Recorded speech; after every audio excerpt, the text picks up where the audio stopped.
This podcast is protected under the laws of the United States and other countries. Unauthorized duplication, distribution, or exhibition may result in civil liability, criminal prosecution, and the wrath of the tall man.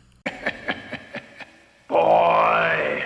Hey, let's talk about you, the ID10T community events at ID10T.com, like Russ Stevens, a.k.a. Cool Movies Darth, who has started a podcast called 90 for Chill, which Russ says is dedicated to movies with a runtime between 74 and 99 minutes, the time frame that I feel is ideal. Russ, I could not agree with you more. That is a fantastic idea.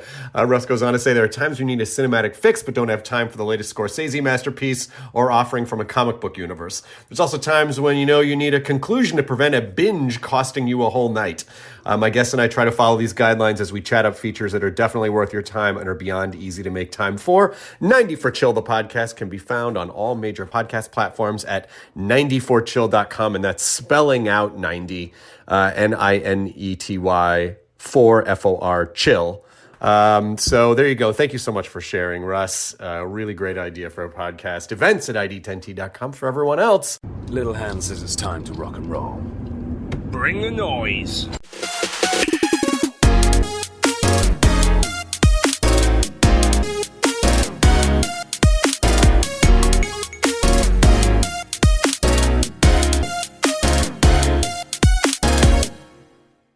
Thank you for checking out 90 for Chill, the podcast with CatBusRuss. This is your host, CatBusRuss, and this is why I say if you want to get an idea of what the podcast is going to be, give me a follow on Letterboxd. My username there is CM Darth. That's C as in cool, M as in movies, Darth as in a Sith Lord. Once again, the premier CM in all the world, I like to think. I digress. If you follow my Letterboxd, you saw that I was on a Ken Russell binge. This was kind of inspired from the YouTube channel Musical Hell, when my older sister, the Poetic Critic, showed me the Lisztomania episode, a movie by Ken Russell, the director of Tommy, that was advertised as outdoing Tommy in the same year of Tommy. So I've had a fascination with him, primarily from the Lair of the White Worm, which I will recap at the end of this episode. But my Netflix DVD this time was Altered States with William Hurt. This is like, what if you had science behind Videodrome? So very promising there. And then I followed it up with his two other features that fit the criteria of the podcast from the 1980s, criteria being 100 minutes long, which were Gothic, which features a bunch of the Brit Pack, and Timothy Spall. So, and not going to say much promise there, but Salame's Last Dance, a take on Oscar Wilde watching one of his plays in a brothel about John the Baptist, was just very interesting. So, and that pretty much sums up Ken Russell, I think. He will throw anything out there if it makes sense or not. And, I would say half the time it's going to make sense and you're going to have a ball. As long as there's some kind of story, I think he doesn't really miss too much. So with all that said, if you want to help me out this podcast, first off, you could be a guest. Send an email to russthebus07@gmail.com. That's RUSSTHEBUS07@gmail.com. Offer me a movie, a theme, a director, an actor. And as I said, the criteria is 70 to 100 minutes long for topics, but I can make anything work. Throw me Amadeus. I'll think of something.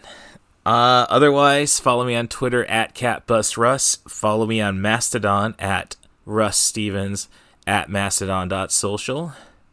Guess all I have left to do is, thanks Sasha Harden for keeping an eye on me, keeping me out of trouble for the most part. Maybe the date that I was hoping for, which kind of like, okay, I guess the Ken Russell binge is going to be the backup order, was a good thing. And she was looking after me alongside the one-eared angel Skimbleshanks. Thanks for checking out 90 for Chill, the podcast. I hope you enjoy the show, and please at least watch one of these features. Thanks. In the basement of one of the country's leading medical schools, Dr. Edward Jessup, candidate for a Nobel Prize, is conducting the most dangerous experiment in the history of science. And the subject of the experiment is himself.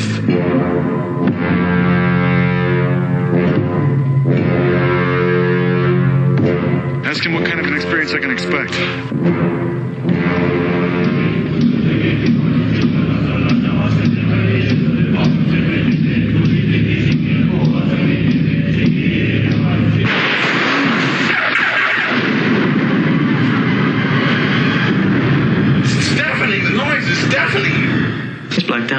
What happens during these blackout periods is you get the feeling of phenomenal acceleration, like you're being shot out over millions, billions of years. Time simply obliterates. You guys are shooting off with an untested drug that stacks up in the brain and works in the nucleus of the cell, and you don't call that dangerous. I'm asking you to put the experiment off until we understand a little more in order to minimize the risk. Way. I'm really frightened. We could be screwing around with his whole genetic structure. Now, how do we stop this? We've got millions of years stored away in that computer bank we call our minds. We have got trillions of dormant genes in us, our whole evolutionary past. Perhaps I've tapped into that. He may be onto something that is beyond our own comprehension. Now, because I believe him, I want this thing stopped. The hell was that? You okay? If you love me, Eddie, get fired!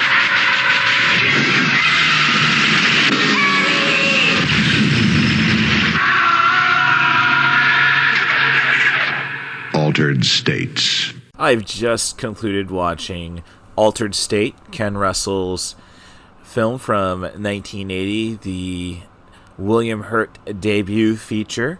It's a tale about a rather disconnected physiological psychologist, I guess, who's doing his best to try to figure out the final truth, the ultimate truth. It can't be religion. He's abandoned that years ago, and he thinks it has to be inside the mind, which is kind of creepy because I find this character to be very much like, I see that. Granted, I've never played with hallucinogens, so yes, it's basically the story of him discovering a drug in Mexico. I guess we could probably say MDMA, but a little more fantastical than that. And through deprecation tanks, he's not only hallucinates, but maybe having physical changes. It's up to his wife, who's dealing with the fact that he's never expressed love towards her, and his two colleagues that basically they're there to try making sure he doesn't go over the edge. So it's a real crazy film with, I'd say, influences. A film that may have influenced Otomo's Akira.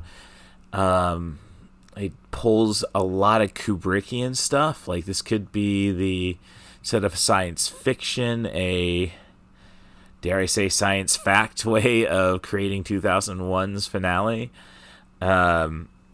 It's just a fascinating feature. The visuals, like, some of them really work. Some of them are like, yeah, you're throwing stuff at the wall, Ken. But definitely, this is probably the most down-to-earth, dare I say, narrative I've seen from Ken Russell. And I've only really seen two other features of his. Tommy, from the adaptation of Who's rock opera, and The Lair of the White Worm, where Hugh Grant and Peter Capaldi in 1988 take on a woman trying to bring back a lizard god with very phallic stuff. And I had just watched Musical Hell's video about Lisztomania, speaking more of the phallic stuff. I can't really say there's any phallic stuff in this one. A lot of like, but nudity is rather important. So, but it's William Hurt's excellent in it, like all assholes in Hollywood seem to be. The supporting of, I believe, really need my phone, or, well, I got the computer up. Let's try getting to the IMDb. Thank you for your patience. I mean, the supporting cast is excellent. I mean, everybody's really committed to this feature, which really, I think, makes it work more than, say, the direction.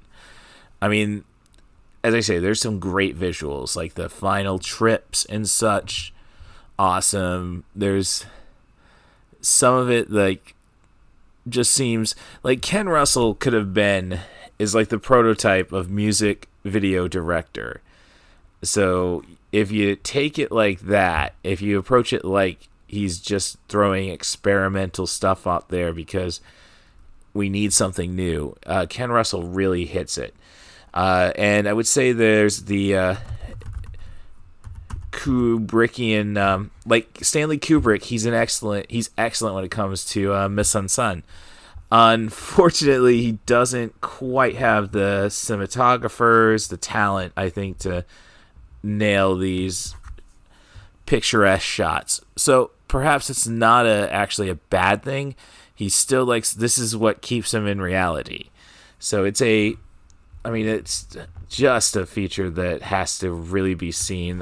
His wife is played by Blair Brown. So it's, it's just, yeah, it is a trip.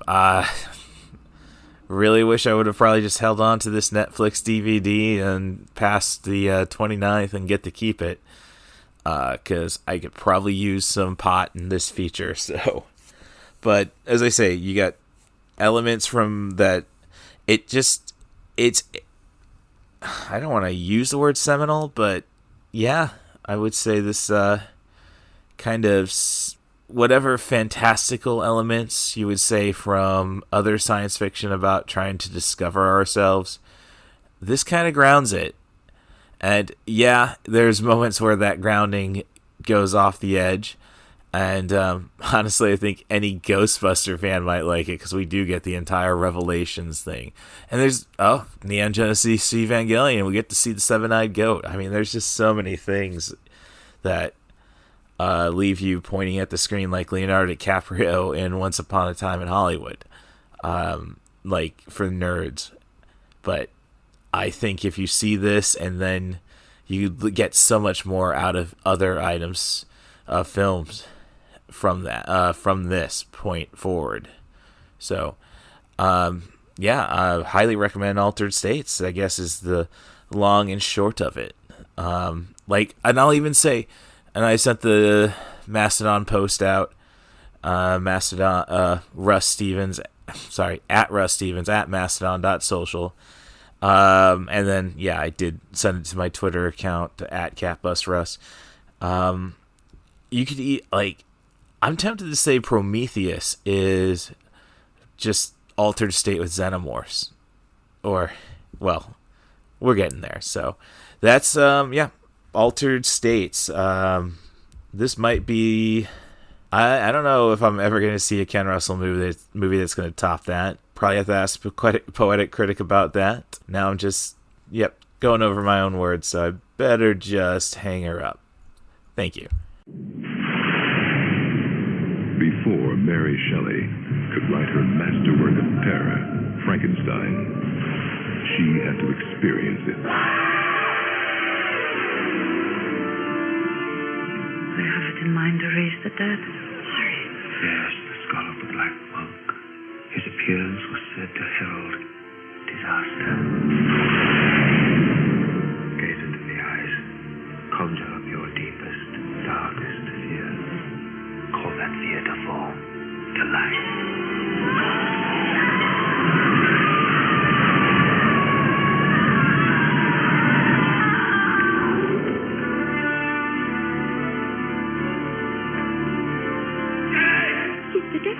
Children, your clothes and hooks. It's alive! No good. You can't run away from your own fears.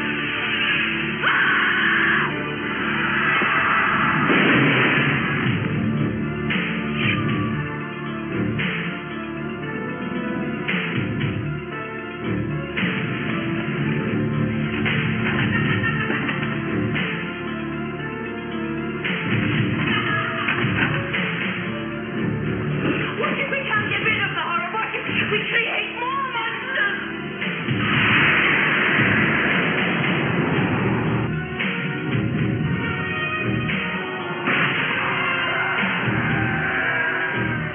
It is an age of dreams and nightmares.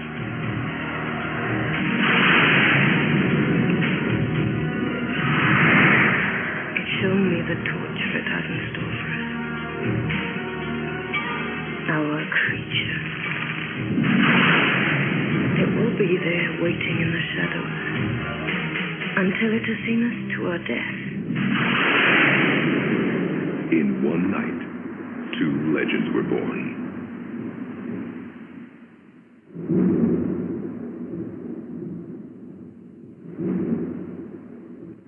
Continuing on with my Ken Russell's 80s look, dive, what have you, I've just finished watching Gothic from 1986, starring, well, it's a hell of a cast. Gabriel Byrne, Natasha Richardson, the late Julian Sands, Timothy Spall, and it's hard for me to hate anything with Timothy Spall.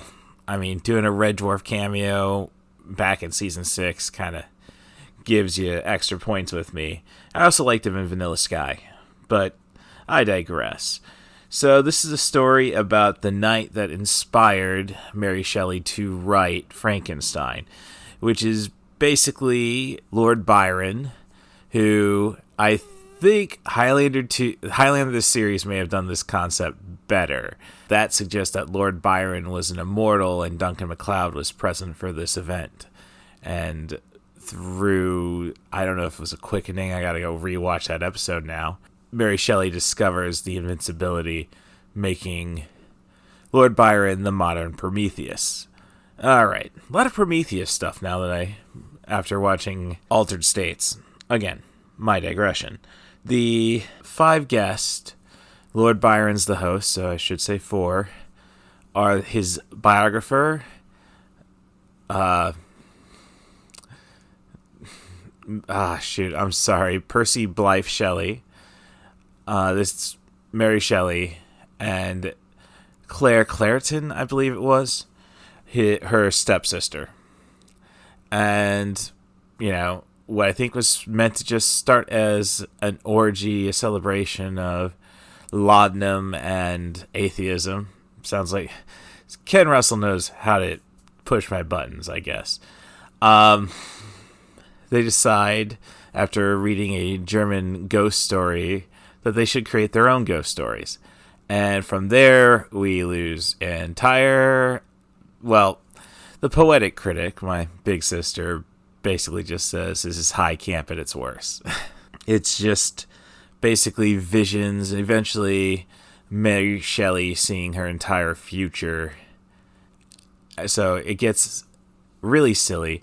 In the end, I guess she goes and tells you how she's going to create Frankenstein, but I don't know where you're going to get the inspiration. I guess it's a argument for,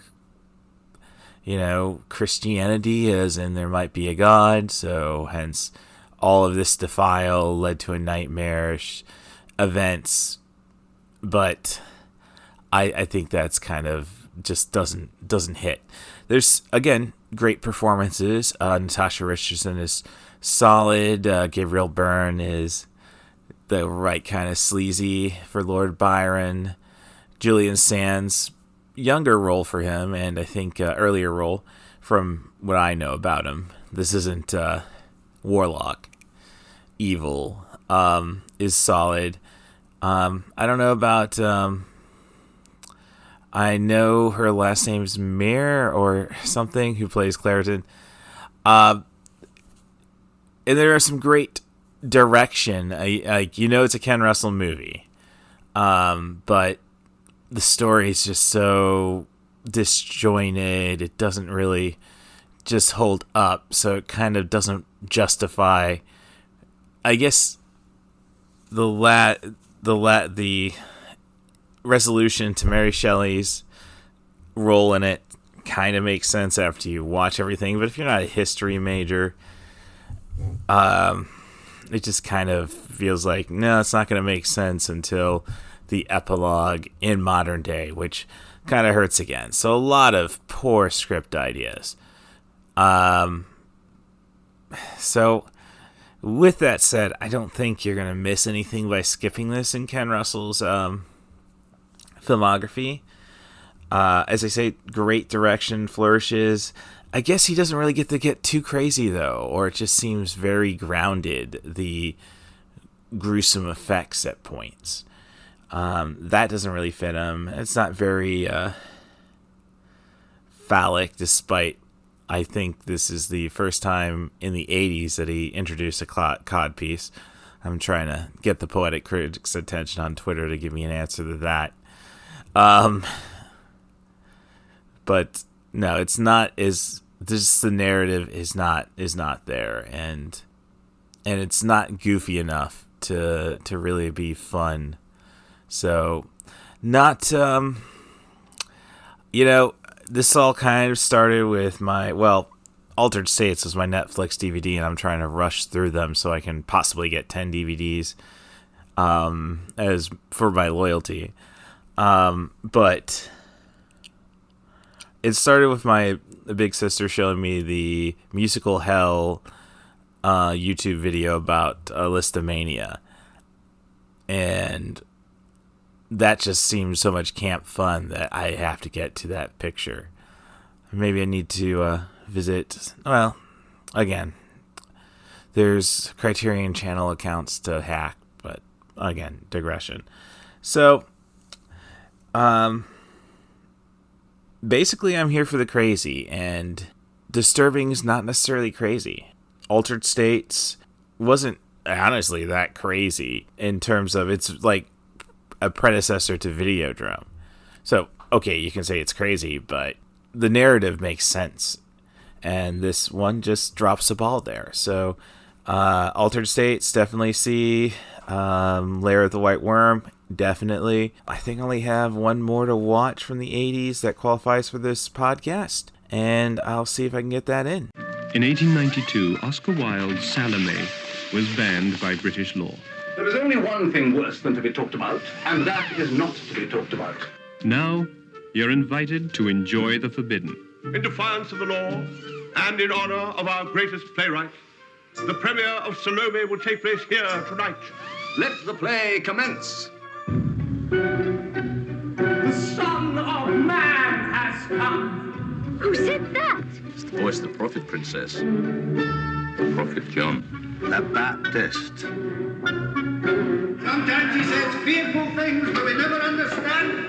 I want to speak to him. It's impossible, Princess. I want to. He's a great prophet. Oh, I don't believe in prophets. How can anyone say what will happen? No one knows. John the Baptist. Who speaks? Let me kiss your mouth. Never. He's a man who has seen God. No one has seen God since the prophet Elijah. Shut them up! Salome, you are accursed. Ah, there she is. You are always looking at her. Don't look at her. No. Salome, daughter of Herodias, dance for me. I don't want her to dance. I have no desire to dance. You will give me anything that I ask for, Tetrarch. Even if it's half my kingdom. My daughter, do not dance.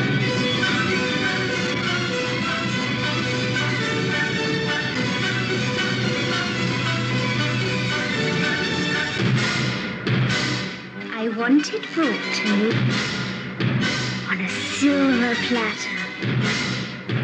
Why did I give my word? Kings should never give their word.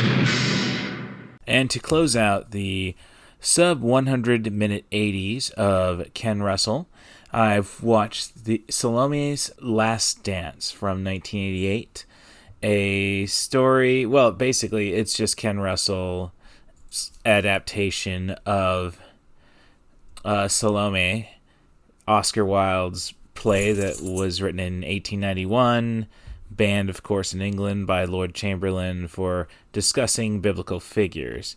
So I can't really say stick too closely to the New Testament because Sunday school, at least at Morton United Methodist Church, we didn't really get into the heavy details of what happened to John the Baptist. So this is the story, at least the play, is the story of Salome, daughter of Tectra and Herodias, the king and queen of Judea, the king's stepdaughter, Salome, who is obsessed with John the Baptist, a captive of the royal family. And as he keeps denouncing her and her mother, she grows angry and obsessed with possessing him.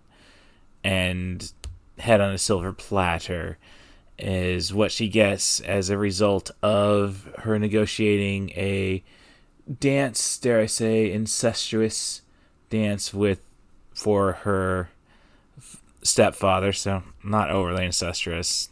Just saying what Pornhub standards are.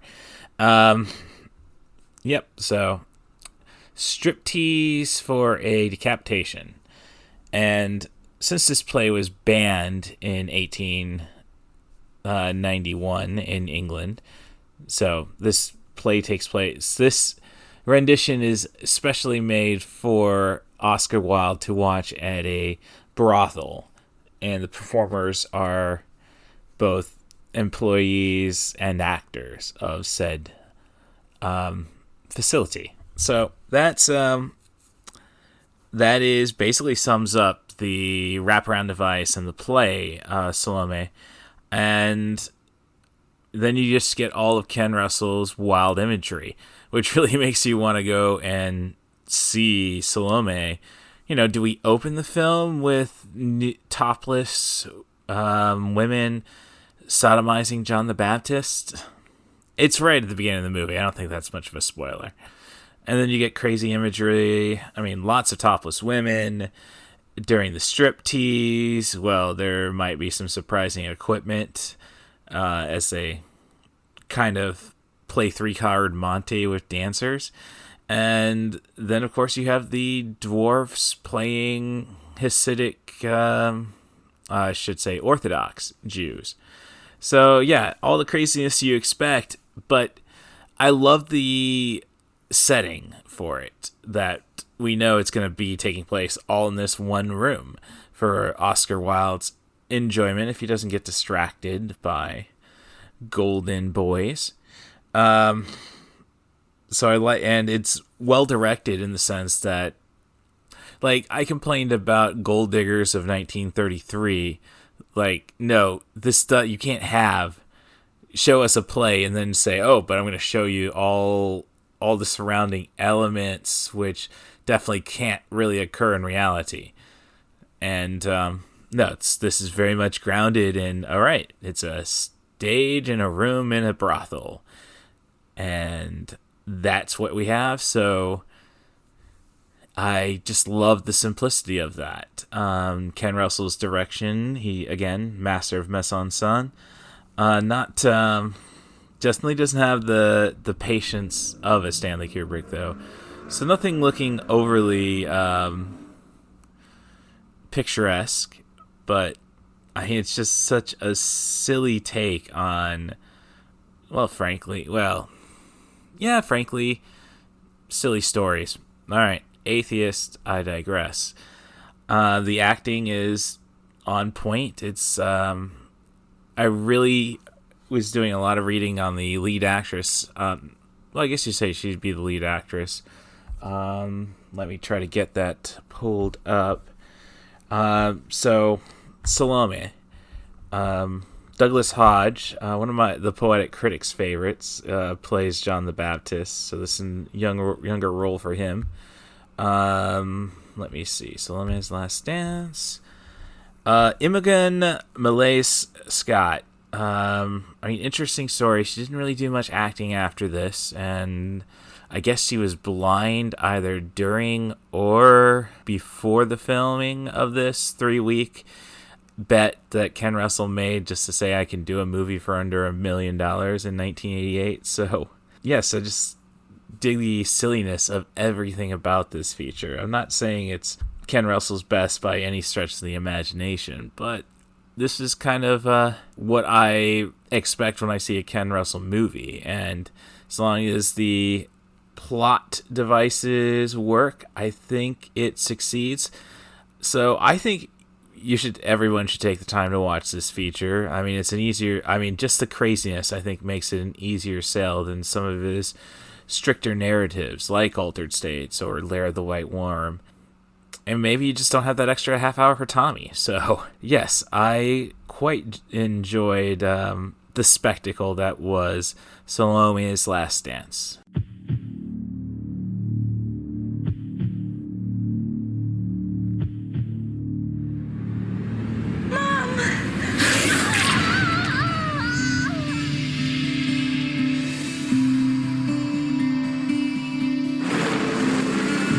Something's been found in Stone Rig Cavern. Legend has it that Stone Rig Cavern was the lair of the Dampton Worm. My God. When the venom attacks the nervous system, the victim appears to be afflicted by a form of vampirism.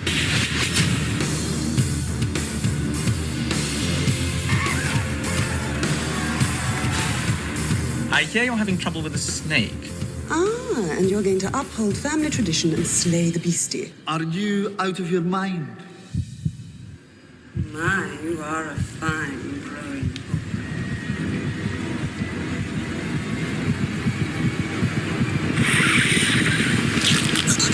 Here's to the first swallow.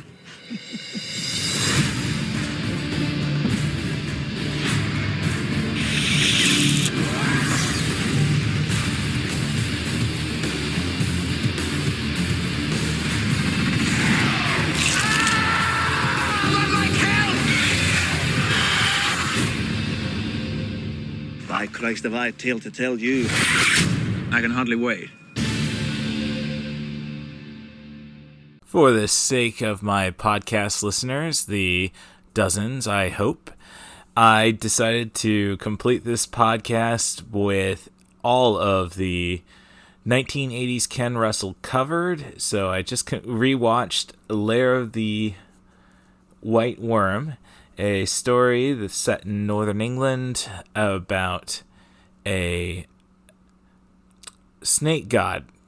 It's a story about a archaeologist, Angus Flint, played by Peter Capaldi, who discovers a skull on the land that of the bed and breakfast he's staying at, and eventually finds a remnants of a I'm sorry, I'm trying to think of the words. It's late in the night, of course. A nunnery, dare I say? Sorry, just come up with the wrong. I'm not a Catholic. With snake relations to it. And after hallucinations by the two sisters who run the inn, it's up to Capaldi and Hugh Grant, who plays the lord of the town, to go and take on try to figure out what all this snake-related craziness is, centered around Lady Sylvia, played by Amanda Donahoe. And with this rewatch, I really got to, surprisingly, since it's so late, I really got to just revel in some of the subtleties of it. Just great direction choices by Ken Russell. It's got the craziness of some imagery when we go into hallucinations, like, okay, well, that's definitely video. So it kind of takes you out of it, but it's just so crazy, you can't help but embrace it. And Amanda Donahoe is just a great villainess in this feature. And, I mean, you have a snake vampire, essentially, who can be distracted by just good old rhythmic music. So, again, subtleties, like, she really likes heavy metal, because, just noise. And some of her dialogue is just, it's just a very well-written character. In a sense, kind of disconnected, like, I would say William Hurt's character in Altered States. So And since I related to that, I kind of relate to the Sylvia character. But I mean, you get Boy Scouts being stalked by a snake goddess. You got hapless policemen, well-meaning house staff. It's just, and I never really got to appreciate the airplane dream sequence. That's probably the most Ken Russell thing there, when we see two women fighting and Hugh Grant holding a pen as his arms are tied by his seatbelt, and the pen just gradually goes up. So much silliness, and again, other things like mongoose usage. It's just really out there, and you can't help but enjoy it, I think. Because the narrative, I think, is pretty tight. Honestly, I could have probably gone another 15 minutes to further create the mythology. It's been 35 years. Let's think about, hey, if we can get Main Event of the Dead off the ground, that would be probably, taking on this feature would probably be a nice follow-up. So, yeah, and as I say, as always, Ken Russell can really nail down that setting up great scenes, and I think it just, and basically he's the Kubrick he's just the Kubrick of, now I'm just fumbling on my words. He's the Kubrick of camp, and it's tough for me to say because, I'm a big Cronenberg guy and Stuart Gordon. And I think Stuart Gordon probably may have better films, but he's just not the same kind. He's not the filmmaker. So he might be the wiser auteur, and keep in mind, Russell doesn't usually write his own scripts, so almost a director for hire, and it's just weird that we have all this campy stuff and there's just somebody who's ready to do it instead of, relying on his own vision at all ends.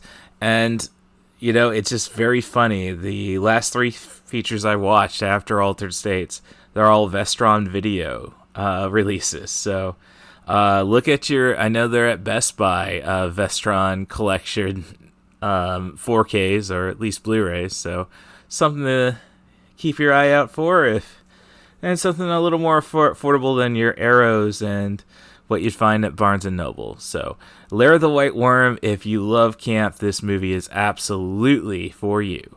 Can I hear a wahoo?